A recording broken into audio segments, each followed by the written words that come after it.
Hello everyone. In this video, I'm going to give you some tips to help you when you need to give a speech. In this specific case, I will talk about speaking with your body. When you give a speech, you're not only speaking with your voice, you're speaking with your body. Body language helps us understanding and decoding what the person is saying.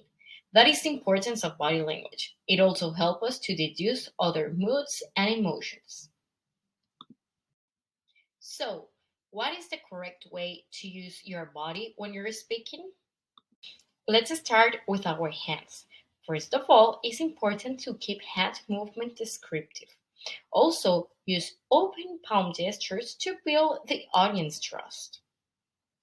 Never hide your hands. Your hands must always be seen.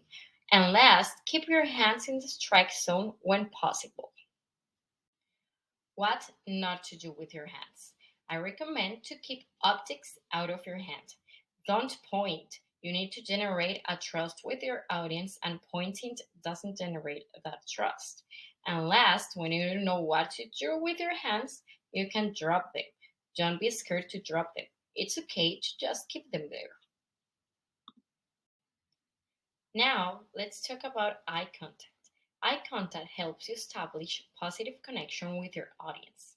It can improve your concentration and facilitates engagement and interaction. Last, we have the way we should stand.